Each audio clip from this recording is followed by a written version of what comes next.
ಸಮಾಜದ ಜವಾಬ್ದಾರಿ ಹಾಗೂ ಕೌಟುಂಬಿಕ ಜವಾಬ್ದಾರಿಯನ್ನು ಅತ್ಯಂತ ಯಶಸ್ವಿಯಾಗಿ ನಿಭಾಯಿಸುವ ಮಹಿಳೆ ಈ ಸಮಾಜದ ಕಣ್ಣು ಎಂದು ಶಿಶು ಅಭಿವೃದ್ಧಿ ಯೋಜನಾ ಅಧಿಕಾರಿ ಕಚೇರಿಯ ಮೇಲ್ವಿಚಾರಕಿ ಲಕ್ಷ್ಮೀ ದೇಶಪಾಂಡೆ ಹೇಳಿದರು. ಪಟ್ಟಣದ ವಿಜಯ ಪ್ರಥಮ ದರ್ಜೆ ಕಾಲೇಜು ಸಭಾಂಗಣದಲ್ಲಿ ವಿದ್ಯಾ ಪ್ರಚಾರ ಸಂಘ, ವಿಜಯ ಪ್ರಥಮ ದರ್ಜೆ ಕಾಲೇಜು, ಪಾಂಡವಪುರ IQAC ಮತ್ತು ಮಹಿಳಾ ಸಬಲೀಕರಣ ಹಾಗೂ ಮಹಿಳಾ ದೌರ್ಜನ್ಯ ತಡೆ ಸಮಿತಿ ಆಶ್ರಯದಲ್ಲಿ ನಡೆದ ವಿಶ್ವ ಮಹಿಳಾ ದಿನಾಚರಣೆಯನ್ನು ಉದ್ಘಾಟಿಸಿ ಅಭಿನಂದನೆ ಸ್ವೀಕರಿಸಿ ಅವರು ಮಾತನಾಡಿದರು. ಅಂಗವಿಕಲತೆಯ ಅಪ್ಪ ಅಮ್ಮನನ್ನು ನೋಡಿಕೊಳ್ಳುವ ಜವಾಬ್ದಾರಿ ನನಗೆ ಚಿಕ್ಕ ವಯಸ್ಸಿನಲ್ಲೇ ಲಭಿಸಿತು. ವಿದ್ಯಾಭ್ಯಾಸದ ನಡುವೆಯೇ ಅವರನ್ನು ಜೋಪಾನ ಮಾಡುವ ಹೊಣೆ ನನ್ನದಾಗಿತ್ತು ಎಂದು ತಮ್ಮ ಜೀವನ ಚರಿತ್ರೆಯನ್ನು ಸಂಕ್ಷಿಪ್ತವಾಗಿ ವಿದ್ಯಾರ್ಥಿನಿಯರಿಗೆ ತಿಳಿಸಿಕೊಟ್ಟರು. ಅಧ್ಯಕ್ಷತೆ ವಹಿಸಿದ್ದ ವಿದ್ಯಾ ಪ್ರಚಾರ ಸಂಘದ ಗೌರವ ಕಾರ್ಯದರ್ಶಿ KV ಬಸವರಾಜು ಮಾತನಾಡಿ, ಹೆಣ್ಣು ಮಕ್ಕಳು ಧೈರ್ಯ ಹಾಗೂ ಛಲದಿಂದ ಸಮಸ್ಯೆಗಳನ್ನು ಎದುರಿಸಬೇಕಿದೆ ಎಂದರು. ಪ್ರಾಂಶುಪಾಲ ಪ್ರೊಫೆಸರ್ M ಕೃಷ್ಣಮೂರ್ತಿ ಪ್ರಾಸ್ತಾವಿಕ ನುಡಿಗಳನ್ನಾಡಿದರು. ವಿದ್ಯಾ ಪ್ರಚಾರ ಸಂಘದ ಖಜಾಂಚಿ N ರಾಮೇಗೌಡ, ಆಂಗ್ಲ ಉಪನ್ಯಾಸಕ ಡಾಕ್ಟರ್ ನಾಗೇಶ್, ಮಹಿಳಾ ಕೂಟದ ಸಂಚಾಲಕರು ಹಾಗೂ ಕನ್ನಡ ವಿಭಾಗದ ಮುಖ್ಯಸ್ಥರಾದ ಡಾಕ್ಟರ್ SK ಲೀಲಾ ಮಾತನಾಡಿದರು. ಈ ವೇಳೆ ಕಾಲೇಜಿನ ಉಪನ್ಯಾಸಕರು ಹಾಗೂ ವಿದ್ಯಾರ್ಥಿನಿಯರು ಹಾಜರಿದ್ದರು. ಇದೇ ವೇಳೆ ಕಾಲೇಜಿನ ಕಾರಿಡಾರ್ನಲ್ಲಿ ಮಹಿಳೆಯರ ಬದುಕು, ಜೀವನ ಕುರಿತಂತೆ ವಿದ್ಯಾರ್ಥಿನಿಯರು ಬಣ್ಣ ಬಣ್ಣದ ರಂಗೋಲಿ ಬಿಡಿಸುವ ಮೂಲಕ ವಿಶ್ವ ಮಹಿಳಾ ದಿನಾಚರಣೆಯನ್ನು ಬಹಳ ಅರ್ಥಪೂರ್ಣವಾಗಿ ಆಚರಿಸಿದರು. ಆಕೆ ಶಾಲೆ ವಿದ್ಯೆಯನ್ನು ಕಲಿತು ಶಿಕ್ಷಕಿಯಾಗಿ ನೇಮಕಗೊಂಡಂಥ ಸಂದರ್ಭದಲ್ಲಿಯೂ ಕೂಡ ಶಾಲೆಗೆ ಹೋಗುವಂಥ ಸಂದರ್ಭದಲ್ಲಿ ಕಿಡಿಗೇಡಿಗಳು ಏನು ಮಾಡ್ತಾಯಿದ್ರು, ಆಕೆಗೆ ಹೋಗುವಂಥ ಸಂದರ್ಭದಲ್ಲಿ ಸಗಣಿ ನೀರನ್ನು ಎರಚುವಂಥದ್ದು, ಕಲ್ಲನ್ನು ಎಸೆಯುವಂಥದ್ದು ಈ ಥರದಲ್ಲಿ ಮಾಡ್ತಾಯಿದ್ರು. ಆದರೆ ಸಾವಿತ್ರಿಬಾಯಿ ಇದರಿಂದ ಯಾವುದೇ ರೀತಿಯಲ್ಲೂ ಧೃತಿಗೆಡಲಿಲ್ಲ. ಅವಳು ಅದನ್ನು ಎದುರಿಸಿ ನಿಂತ್ಕೊಂಡ್ಳು. ಅವರು ಕಲ್ಲು ಎಸೆದ್ರ ಅದು ನನಗೆ ಹೂವಿನ ಮಳೆಯನ್ನು ಹಾಕ್ತಿದ್ದಾರೆ, ಹೂವಿನ ಮಳೆ ಸುರಿಸ್ತಾ ಇದ್ದಾರೆ ಅನ್ನುವಂತಹ ಭಾವನೆಯಿಂದ ಅದನ್ನು ಸ್ವೀಕರಿಸ್ತಾ ಇದ್ಲು. ಹಾಗೆಯೇ ಸಗಣಿ ನೀರನ್ನು ಎರಚಿದಂಥ ಸಂದರ್ಭದಲ್ಲಿ ಹಾಗೆ ನನಗೆ ಪನ್ನೀರನ್ನು ಹಾಕ್ತಿದ್ದಾರೆ, ಪನ್ನೀರನ್ನು ಎರಚ್ತಿದ್ದಾರೆ ಅಂತ ಅಂದ್ಕೊಂಡು ಹಾಗೆ ಹೋಗ್ತಾ ಇದ್ಲು. ಹೀಗೆ ಹಾಗೆ ತನಗೆ ಬಂದಂತಹ ಎಲ್ಲ ಕಷ್ಟಗಳನ್ನು ಎದುರಿಸಿ ಕೊನೆಗೆ ಮಹಿಳಾ ಶಿಕ್ಷಕಿ, ಮೊಟ್ಟ ಮೊದಲ ಮಹಿಳಾ ಶಿಕ್ಷಕಿ ಎನ್ನುವಂತಹ ಖ್ಯಾತಿಯನ್ನು ಪಡ್ಕೊಂಡು ಪ್ರಸಿದ್ಧಿಯನ್ನು ಪಡ್ಕೊಂಡ್ಳು. ಹಾಗೆಯೇ ಬದುಕಿನಲ್ಲಿಯೂ ಅಷ್ಟೇ. ಈಗ ಮಹಿಳೆಯರು ಪತಿ ಸತ್ತ ಅಂತಂದ ಸಂದರ್ಭದಲ್ಲಿ ಪತ್ನಿ ಏನು ಮಾಡ್ತಾಳೆ, ಮತ್ತೊಂದು ಮದುವೆಯನ್ನು ಆಗೋದಕ್ಕೆ ಹೋಗೋದಿಲ್ಲ. ಹಾಗೆ ತಾನು ತನ್ನ ಮಕ್ಕಳ ಅಭಿವೃದ್ಧಿಯನ್ನು ಬಯಸ್ತಾ ಇರ್ತಾಳೆ. ಮತ್ತು ಅವರನ್ನು ಮುಂದೆ ತರುವಂತಹ ಕೆಲಸದಲ್ಲಿ ತನ್ನನ್ನು ತೊಡಗಿಸ್ಕೊಳ್ತಾಳೆ. ಆದರೆ ಅದೇ ಪುರುಷ ತನ್ನ ಪತ್ನಿ ಸತ್ತೋದ್ರು ಅಂತಂದ ತಕ್ಷಣ ಏನು ಮಾಡ್ತಾರೆ, ಮತ್ತೊಂದು ಮದುವೆಯನ್ನು ಹಾಕ್ತಾರೆ. ಬದುಕನ್ನು ನಡೆಸುವುದಕ್ಕೆ ಮತ್ತು ಮಕ್ಕಳನ್ನು ನೋಡ್ಕೊಳ್ಳುವುದಕ್ಕೆ ಬೇಕು ಅಂತ ಹೇಳಿ ಮತ್ತೊಂದು ಮದುವೆಯನ್ನು ಮಾಡ್ಕೋತಾರೆ. ಆದರೆ ಹೆಣ್ಣು ಆ ರೀತಿ ಮಾಡೋದಕ್ಕಾಗಲ್ಲ. ನನಗೆ ಬದುಕೆ ಅಂದರೆ ಮಕ್ಕಳು, ಆ ಮಕ್ಕಳನ್ನು ಭವಿಷ್ಯ ತೋರಿಸ್ಬೇಕು ಅಂತ ಹೇಳಿ ಏನು ಮಾಡ್ತಾಳೆ, ಅವಳು ಮಕ್ಕಳ ಭವಿಷ್ಯದ ಕಡೆಗೆ ತನ್ನ ಗಮನವನ್ನು ಹರಿಸ್ತಾಳೆ. ಈ ಹೆಸರು ಮಾಡಿ ಹೇಳಬಹುದಂಥ ಒಂದು ಕಾರ್ಯಕ್ರಮ ಅಂತ ಹೇಳಿದ್ರೆ ಮಹಿಳಾ ಸಂಘ. ಆ ಮಹಿಳಾ ಸಂಘದ ಮೂಲಕ ಮಹಿಳೆಯರಿಗೆ ಹಲವಾರು ಕಾರ್ಯಕ್ರಮಗಳನ್ನು ರೂಪಿಸ್ತಾ ಅವರಲ್ಲಿರುವ ಸೂಕ್ತ ಪ್ರತಿಭೆಗಳಿಗೆ ವೇದಿಕೆಯನ್ನು ಸೃಷ್ಟಿ ಮಾಡಿಕೊಡ್ತಾ ಬರ್ತಾ ಇದೆ. ವಿದ್ಯಾರ್ಥಿನಿಯರೇ, ಇವತ್ತು ಅಂತಾರಾಷ್ಟ್ರೀಯ ವಿಶ್ವ ಮಹಿಳಾ ದಿನ. ಈ ದಿನದಲ್ಲಿ ಮಹಿಳೆಯರ ಸಾಧನೆಗಳ ಬಗ್ಗೆ, ಹೇಗೆ ಅವರು ಸಮರ್ಥವಾಗಿ ಎಲ್ಲ ಸಮಸ್ಯೆಗಳನ್ನು ಎದುರಿಸ್ತಿದ್ದಾರೆ ಅನ್ನೋ ಬಗ್ಗೆ ಪರಿಚಯ ಮಾಡಿಕೊಳ್ಳುವಂಥ ದಿನ. ಆದರೆ ಅದನ್ನು ಯಾವುದೇ ಪ್ರಚಾರ ಇಲ್ಲದೇ ಎಷ್ಟೋ ಮಹಿಳೆಯರು ಎಲ್ಲ ಸಮಸ್ಯೆಗಳನ್ನ ಮೆಟ್ಟಿ ನಿಂತು ಕುಟುಂಬಕ್ಕೆ, ಸಮಾಜಕ್ಕೆ ದಾರಿದೀಪ ಆಗಿದ್ದಾರೆ. ಒಂದು ಅಂಕಿಅಂಶದ ಪ್ರಕಾರನೇ ಒಂದು ಆರ್ಟಿಕಲ್ ಓದ್ತಾ ಇದೆ. ಅದರಲ್ಲಿ ನಾವು ಸಾಮಾನ್ಯವಾಗಿ ಎಲ್ಲ ಕ್ಷೇತ್ರದಲ್ಲೂ ಮಹಿಳೆಯರಿದ್ದಾರೆ. ಶಿಕ್ಷಣ ಕ್ಷೇತ್ರದಲ್ಲಿರ್ಬೋದು, ಸಾಮಾಜಿಕ ಕ್ಷೇತ್ರದಾಗಿರಬಹುದು, ರಾಜಕೀಯ ಆಗಿರಬಹುದು, ಹಾಗೆಯೇ ಸೇವಾ ಮನೋಭಾವನೆ ಇರುವಂಥದ್ದಾಗಿರ್ಬೋದು. ಆದರೆ ಕೈಗಾರಿಕಾ ಕ್ಷೇತ್ರದಲ್ಲಿ ಹೇಗೆ, ಅದರಲ್ಲಿ ಯಾವ ರೀತಿ ಮಹಿಳೆಯರು ತಮ್ಮನ್ನು ತೊಡಗಿಸ್ಕೊಂಡಿದ್ದಾರೆ, ಹೇಗೆ ಆರ್ಥಿಕವಾಗಿ ಒಂದು ದೇಶ ಸದೃಢ ಆಗಲಿಕ್ಕೆ ತಮ್ಮ ಕಾಂಟ್ರಿಬ್ಯೂಷನ್ ಮಾಡ್ತಾ ಇದ್ದಾರೆ ಅನ್ನೋ ಬಗ್ಗೆ ಒಂದು ಆರ್ಟಿಕಲ್ ಬಂದಿತ್ತು. ಅದರಲ್ಲಿ ಎ ಮಿಲಿಯನ್ ವುಮೆನ್ ಅರೈಸಸ್ ಅಂತ ಒಂದು ಕಾರ್ಯಕ್ರಮ. A million women arises. ಇದು ಕೇಂದ್ರದ ಕೈಗಾರಿಕಾ ನೀತಿಯ ಅಂಗವಾಗಿ ರಚಿಸಲಾದ ಒಂದು ಕಾರ್ಯಕ್ರಮ. ಅದರ ನಿರ್ದೇಶಕಿ ಪಾಂಡೆ ಅನ್ನೋರು, ಅಕ್ಷತಾ ಪಾಂಡೆ ಅಂಥವರು ಅವ್ರು ಹೇಳ್ತಾರೆ, ಇವತ್ತು ನಮ್ಮ ದೇಶದಲ್ಲಿ 8 ಕೋಟಿ ಸಣ್ಣ ಮತ್ತು ಮಧ್ಯಮ ವರ್ಗದ ಕೈಗಾರಿಕೆಗಳಿದೆ. ಅದರಲ್ಲಿ 35% ಕೈಗಾರಿಕೆಗಳು ಮಹಿಳಾ ಮಾಲೀಕತ್ವವಿದೆ ಅಂತ ಒಂದು ಮಾತನ್ನು ಹೇಳ್ತಾರೆ. ಅಂದರೆ 35% ಕೈಗಾರಿಕಾ ಕ್ಷೇತ್ರದಲ್ಲಿ ಅವರು ತಮ್ಮನ್ನು ತಾವು ತೊಡಗಿಸ್ಕೊಂಡಿದ್ದಾರೆ. ಹಾಗೆಯೇ ಇನ್ನಿಚ್ಚು ಕೈಗಾರಿಕೆಗಳನ್ನ ಸ್ಥಾಪನೆ ಮಾಡಬೇಕು ಬಂದಂಥ ಅರ್ಜಿಗಳಲ್ಲಿ ಮಹಿಳೆಯರ ಸಂಖ್ಯೆನೇ ಜಾಸ್ತಿ ಅಂತ ಹೇಳ್ತಾರೆ. ಹಾಗೆಯೇ ಸಾಲ ತಗೊಳ್ಳೋದಲ್ಲದೆ ಸಾಲವನ್ನು ಮರುಪಾವತಿಯಲ್ಲಿ ಕೂಡ ಪುರುಷರಿಗಿಂತ ಹೆಚ್ಚಿನ ಪಾಲನ್ನು ಅವರು ಪಡ್ಕೊಂಡಿದ್ದಾರೆ. ಸಾಲ ತಗೊಳ್ತಾರೆ, ಅದನ್ನು ಇಂಡಸ್ಟ್ರಿ ಬಳಸ್ಕೊಳ್ತಾರೆ, ಮರುಪಾವತಿಯನ್ನು ಮಾಡ್ತಿದ್ದಾರೆ ಅನ್ನೋ ಮಾತನ್ನು ಅವರು ಹೇಳ್ತಾರೆ. ಹಾಗಾಗಿ ಎಲ್ಲ ಕ್ಷೇತ್ರದಲ್ಲೂ ಕೂಡ ಮಹಿಳೆಯರು ಇವತ್ತು ಸರಿಸಮನಾಗಿ ಬೆಳೀತಾ ಇದ್ದಾರೆ. GDP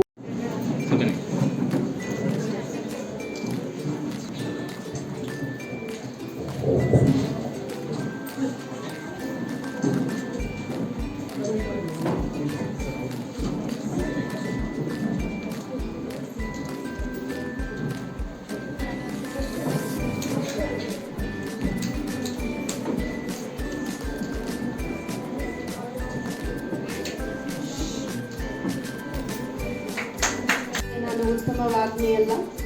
ನಾನು 15 ವರ್ಷಗಳ ಒಂದು ಮಹಿಳಾ ಮತ್ತು ಮಕ್ಕಳ ಅಭಿವೃದ್ಧಿ ಇಲಾಖೆಯಲ್ಲಿ ಏನು ಕೆಲಸವನ್ನು ನಿರ್ವಹಿಸಿದ್ದೀನಿ, ಅದರ ಒಂದು ಸಣ್ಣ ಅನುಭವಗಳನ್ನು ನಾನು ನಿಮ್ಮ ಮುಂದೆ ಇವತ್ತು ಹಂಚಿಕೊಳ್ಳೋದಕ್ಕೆ ಇಷ್ಟಪಡ್ತೀನಿ. ನಾನು ಬೆಳೆದು ಬಂದ ರೀತಿ, ನಾನು ಈ ಒಂದು ಕೆಲಸವನ್ನು ತಗೊಂಡಂತಹ ರೀತಿ ನಿಮಗೆಲ್ಲ ಒಂದು ಕಡೆ ಮಾದರಿ ಆಗಬಹುದು. ನೀವು ಕೂಡ ಒಂದು ಕಡು ಬಡತನದಲ್ಲಿ ಹುಟ್ಟಿ ಒಂದು ಸರ್ಕಾರಿ ನೌಕರಿಯನ್ನು ತೆಗೆದುಕೊಳ್ಳೋದು ಎಷ್ಟು ಕಷ್ಟ ಅಂಥೇಳಿ ಒಂದು ನಿಮಗೆ ಸಣ್ಣದಾಗಿ ಮೋಟಿವೇಶನ್ ಆಗಬಹುದು ಅಂಥೇಳಿ ನಾನು ಇವತ್ತು ಭಾವಿಸ್ತೀನಿ. ಒಂದು ಮಹಿಳಾ ದಿನಾಚರಣೆಯ ಹಿನ್ನೆಲೆಯನ್ನು ಸಾಕಷ್ಟು ಗಣ್ಯರು ಹೇಳಿದ್ರು. ಮೊದಲನೇದಾಗಿ ನಾನು ವೇದಿಕೆಗೆ ಇರುವಂಥ ಗಣ್ಯರಿಗೆ ನಮಸ್ಕಾರನ ತಿಳಿಸೋಣ. ಮತ್ತು ನಮ್ಮ ಊರಿನವರಾದಂತಹ ನಾಗೇಶ್ ಸರ್ ಆಗಿರ್ಬೋದು, ರಾಮೇಗೌಡ ಸರ್ ಆಗಿರ್ಬೋದು, Basavaraju sir, Krishnamurthy sir, Leela madam ಅವರು ಎಲ್ಲರಿಗೂ ವೇದಿಕೆ ಮೇಲೆ ಇರುವಂಥ ಗಣ್ಯರಿಗೆ ನಮಸ್ಕಾರಗಳನ್ನ ತಿಳಿಸ್ತೇನೆ. ಅದೇ ರೀತಿ ನನ್ನ ಲೀಲಾ ಮೇಡಮ್ ಅವರು ಅಪ್ರೋಚ್ ಮಾಡಿದಾಗ ನನ್ನ ಮೇಲಧಿಕಾರಿಗಳಿರುವಾಗ ನಾನು ಈ ಥರ ಗೆಸ್ಟ್ ಆಗಿ ಹೋಗೋದು ಎಷ್ಟು ಸೂಕ್ತ ಅಂತೇಳಿ ನನ್ನ ಮನಸ್ಸಿಗೆ ಮೊದಲನೇದಾಗಿ ಹೊಳಿತು. ಆವಾಗ ನಾನು ನೇರವಾಗಿ ಮೇಡಮ್ ಅವ್ರ ಜೊತೆ ಮಾತಾಡಿದೆ. ನಮ್ಮ ಮೇಡಮ್ ಇದ್ದಾರೆ ಮೇಡಮ್, ಅವ್ರನ್ನ ಬಿಟ್ಟು ನಾನು ನಮ್ಮ ಜಿಲ್ಲೆ ಗೋಕಾಕ್ ತಾಲೂಕು ಒಂದು ಸಣ್ಣ ಗ್ರಾಮ ಮಧುವಾಲ್ ಅಂತೇಳಿ, ಅಲ್ಲಿ ಒಂದು ಚಿಕ್ಕ ಕಡು ಬಡತನದ ಒಂದು ಬ್ರಾಹ್ಮಣ ಫ್ಯಾಮಿಲಿನಲ್ಲಿ ನಾನು ಹುಟ್ಟಿದ್ದು. ಇಬ್ಬರು ನನ್ನ ತಂದೆ ಮತ್ತು ತಾಯಿ ಇಬ್ಬರು ಕೂಡ ಅಂಗವಿಕಲರು, ಅಂದರೆ ಓಡಾಡಿಕೊಂಡು ನಾರ್ಮಲ್ ಆಗಿದ್ದಾರೆ. ಆದರೆ ಅವ್ರನ್ನ ಗುರುತಿಸುವಷ್ಟು ಅಂಗವಿಕಲತೆ ಇಲ್ಲದಿದ್ದರೂ ಕೂಡ ಅವರಿಬ್ಬರು ಕೂಡ ಅಂಗವಿಕಲರು. ಈಗ ಈ ಒಂದು 25 ವರ್ಷಗಳ ಕಾಲ ನಾವು ಒಂದೇ ಒಂದು ರೂಮಲ್ಲಿ ಇದ್ದಿದ್ದು, ಒಂದೇ ರೂಮ್ ಅಷ್ಟೇ. ಎಲ್ಲ ಅಡುಗೆ ಊಟ ಎಲ್ಲ ಅದರಲ್ಲೇ ಒಂದೇ ರೂಮಲ್ಲೇ ನಾವು ಇದ್ದಿದ್ದು. ಅದರಲ್ಲೇ ಇದರಲ್ಲೇ ನಾನು ಶಿಕ್ಷಣವನ್ನು ಪೂರೈಸಿರುವಂಥದ್ದು. ಎಲ್ಲರೂ ಕೂಡ ಆಡ್ಕೊಂಡು ನಗ್ತಾಯಿದ್ರು, ಹೇಗೆ ಇವರು ಅದಂದರೆ ನನ್ನ ತಂದೆ ತಾಯಿಗೆ ವಯಸ್ಸಾದ್ಮೇಲೆ ಅವರು ಮದುವೆ ಆಗಿದ್ದು. ಅದು ಕೂಡ ನಾನು ತುಂಬ ಲೇಟಾಗಿ ಹುಟ್ಟಿತ್ತು. ಅವರು ನನ್ನನ್ನು ನೋಡ್ಕೊಳ್ಳೋ ವಯಸ್ಸಲ್ಲಿ ನಾನು ಅವರನ್ನು ನೋಡ್ಕೊಳ್ಳುವಂಥ ಪರಿಸ್ಥಿತಿ ನನ್ನ ಮುಂದೆ ಚಾಲೆಂಜ್ ಆಗಿತ್ತು. ಈ ಕಡೆ ಶಿಕ್ಷಣವನ್ನು ಪೂರೈಸಬೇಕು, ಈ ಕಡೆ ತಂದೆ ತಾಯಿಯರನ್ನು ನೋಡ್ಕೋಬೇಕು, ಅದೆಲ್ಲ ಕೂಡ ಜವಾಬ್ದಾರಿ ನನ್ನ ಮೇಲಿತ್ತು.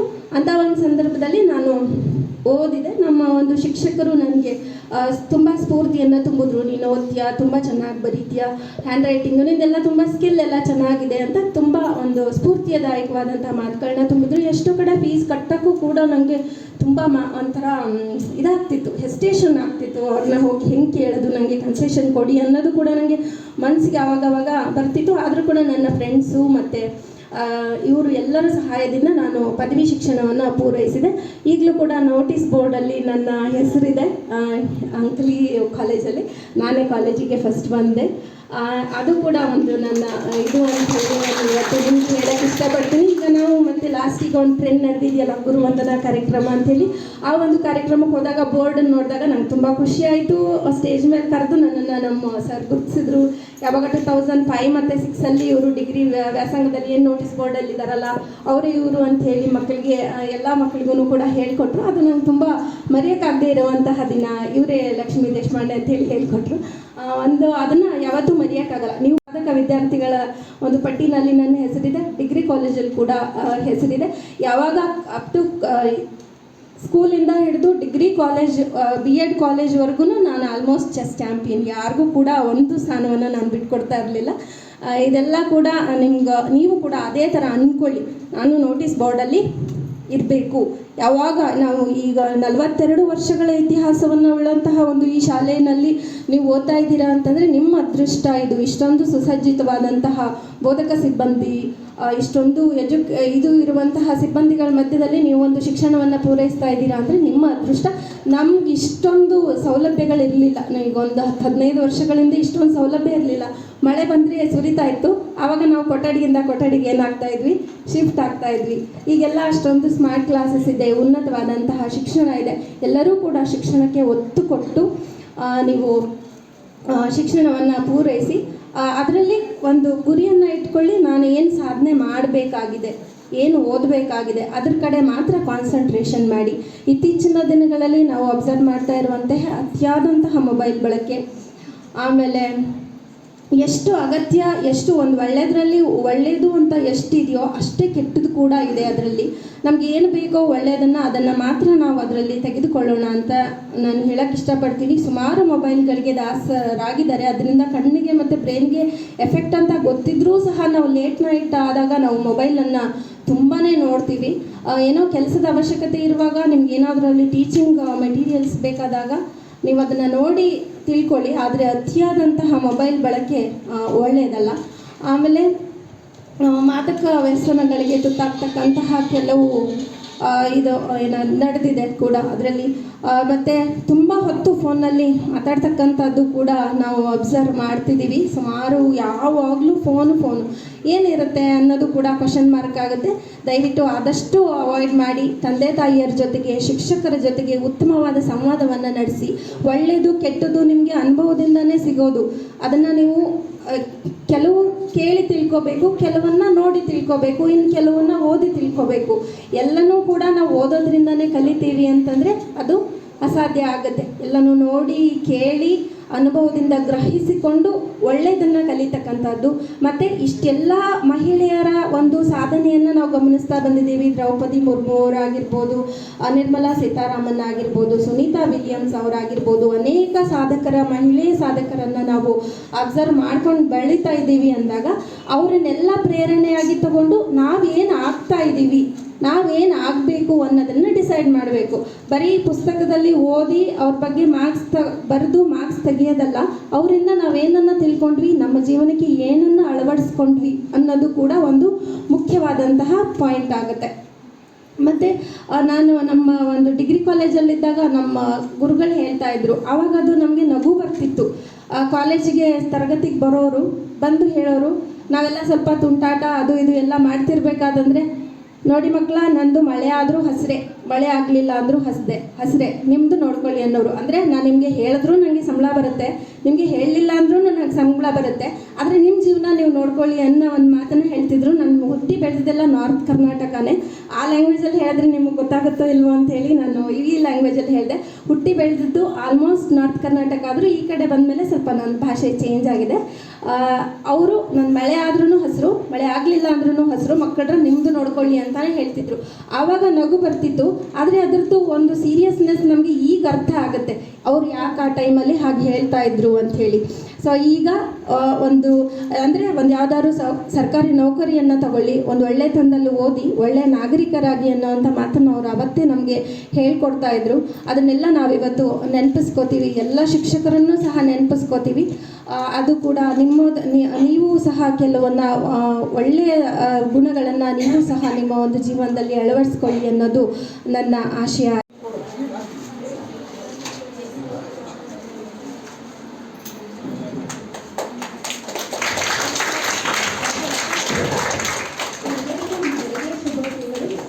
ಇಂದು ನಮ್ಮ ಕಾಲೇಜಿಗೆ ಅತಿಥಿಯಾಗಿ ಬಂದಿರುವ ಲಕ್ಷ್ಮೀ ಎಲ್ ದೇಶಪಾಂಡೆ ಮೇಡಮ್ರವರ ಬಗ್ಗೆ ಕಿರು ಪರಿಚಯ ಮಾಡಿದ್ದೇನೆ. ಲಕ್ಷ್ಮೀರವರು ಬೆಳಗಾವಿ ಜಿಲ್ಲೆ ಬಹುಮಾನ ಅಭಿಲಾಷ. ಮುಂದಿನ ಸ್ಪರ್ಧೆ ರಂಗೋಲಿ ಸ್ಪರ್ಧೆ. ಪ್ರಥಮ ಬಹುಮಾನ ಸುಷ್ಮಿತಾ, ಬಹುಮಾನ ಚಂದನ ಮತ್ತು ಮಹಾಲಕ್ಷ್ಮಿ.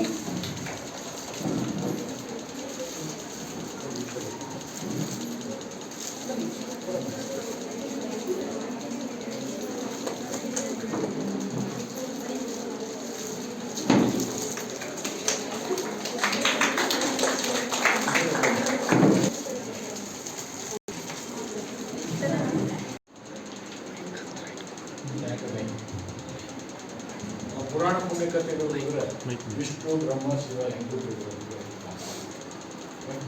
ಅದಕ್ಕೆ ಮೂಲ ಪುರುಷ ಯಾರು ಅಂದರೆ ಯಾರು ಭುವನೇಶ್ವರಿ ಮತ್ತು ಹೆಂಡತಿ ಸೃಷ್ಟಿ ಮಾಡ್ತಾರೆ ಶಿವನ. ನೀನು ನನಗೆ ಜನ್ಮ ಕೊಟ್ಟಿದ್ದೀಯ, ನಾನು ಕೊಲ್ಲಾವನಿ ಅಂತ ಬ್ರಹ್ಮನ್ ಕೇಳ್ತಾರೆ. ಅವನು ಇಲ್ಲ, ನಾನು ನೀನು ನಿನ್ನನ್ನು ಯಾರು ಪೂಜೆ ಮಾಡಬಾರ್ದು ಅಂತ ವಿಷ್ಣು ಅಂತ ಒಂದು ಬ್ರಹ್ಮ 6000 ಇತಿಹಾಸದ 2 ಲೈನಲ್ಲಿ ಹೇಳಿದ್ವಿ. ಅಲ್ಲಿಂದ ಮುಂದಕ್ಕೆ ಇಂಥ ಪ್ರಪಂಚದ ಯಾವುದೇ ರಾಷ್ಟ್ರಗಳಲ್ಲಿ ಬಹಳ ಮುಂದುವರೆದಿದೆ.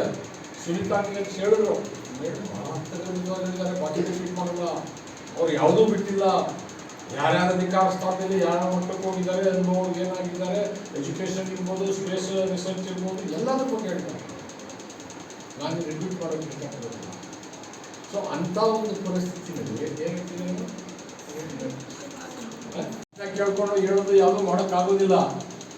ಏನು ಮಾಡಬೇಕು ನೀವು ಮುಂದಿನ ಜನಾಂಗ, ಆ ಚಿಂತನೆ ಮಾಡಿ. ಇವತ್ತೊಂದು ದಿವಸ ಪಾಪ್ಯುಲೇಷನ್ ಒಂದು ಕಾಲದಲ್ಲಿ 60-75% ಗಂಡಸರಿದ್ದಂಥವ್ರು ಇವತ್ತು 40% ಇಳಿದಿದ್ದಾರೆ. ಇವತ್ತಿನ ಸ್ಟ್ಯಾಟಿಸ್ಟಿಕ್ಸ್ ಬಂದಿದೆ, ಪೇಪರ್ನಲ್ಲಿ ನೋಡಿ. ಎಂತೆಂಥ ಹೆಣ್ಣುಮಕ್ಕಳುಗಳು ಸಾಧನೆ ಮಾಡಿದ್ದಾರೆ ಅಂದರೆ ಟೈಮ್ಸ್ ಆಫ್ ಇಂಡಿಯಾದಲ್ಲಿ ನಾವು ಕಳಿಸ್ತೀವಿ, ನೋಡಿದ್ರೆ ಆಶ್ಚರ್ಯ ಆಗ್ತದೆ. ವಿಲಿಯಮ್ಸ್ ಇಂಡಿಯನ್ ಬಾರನ್ ಅವರು, ಬಟ್ ಬಾರನ್ ಇನ್ ಅಮೆರಿಕಾ. ಅವ್ರ parents are from India. She is in space for the last 6 months. ಬರಬೇಕಾಗಿತ್ತು, ಬಂದಿಲ್ಲ. ಏಪ್ರಿಲ್ ಏನೋ ತೊಂದರೆ ಆಗಿತ್ತು, ಬಂದಿಲ್ಲ. Such is the daringness the woman has got. ಅದಕ್ಕೆ ನೀವು ಕಂಪೇರ್ ಮಾಡಿದಾಗ ನಾನು ಪಾರ್ವತಿ ಹೇಳಿದ ಶಾಸ್ತ್ರವಾದ ಭುವನೇಶ್ವರಿನೋ ಪಾರ್ವತಿ, ಆ ಶಕ್ತಿ ಅವಾಗಿಂದ ಇದೆ. ಇಂದಿರಾ ಗಾಂಧಿ ನಮ್ಮ ಇವ್ರು ಹೇಳ್ತಿದ್ರು, ನೀವು ಮಾಡಿ. ಇಷ್ಟೆಲ್ಲರೂ ಬೇಡ, ನಮ್ಮದೇನೋ ಹಿಂದುಳಿದ ದೇಶ, ಪ್ರೋಗ್ರೆಸ್ ಆಗ್ತಾ ಇದೆ ಅನ್ನೋ ಮಟ್ಟಿದ್ದೀವಿ. ಅಮೇರಿಕಾ ಇಂಗ್ಲೆಂಡ್ ಏನಾಗಿದೆ, ನಮ್ದು ಯಾವುದೇ ಕಾರಣಕ್ಕೂ ಹಿಂದುಳಿದ ದೇಶ ಅಲ್ಲ. 6000ಗಳ ಇತಿಹಾಸ. ನಾನು ದೇಶ ಸುತ್ತ ಬಂದಿದ್ದೀನಿ. 6000ಗಳು ಬಿಟ್ಟರೆ ಇನ್ನೊಂದೇ ದೇಶ ಯಾವುದಪ್ಪ ಅಂದರೆ ರೋಮ್ ಮಾತ್ರ 2 ವರ್ಷಗಳ ಇತಿಹಾಸ. ನಿಮ್ಮ ಅಮೇರಿಕಾ, ಇಂಗ್ಲೆಂಡು, ಸ್ವಿಟ್ಜರ್ಲ್ಯಾಂಡು, ಆಸ್ಟ್ರೇಲಿಯಾ ಎಲ್ಲ 400-500 ವರ್ಷಗಳ ಇತಿಹಾಸ. ಸೊ ಅಂಥ ಒಂದು ಪರಿಸ್ಥಿತಿಯಲ್ಲಿ ಶ್ರೀಶ್ವಂತ ಅಲ್ಲೂ ಸಿಗ್ತದೆ ನೋಡಿ. ಯಾರೋ lady, Indian lady president contest ಮಾಡೋದೆಲ್ಲ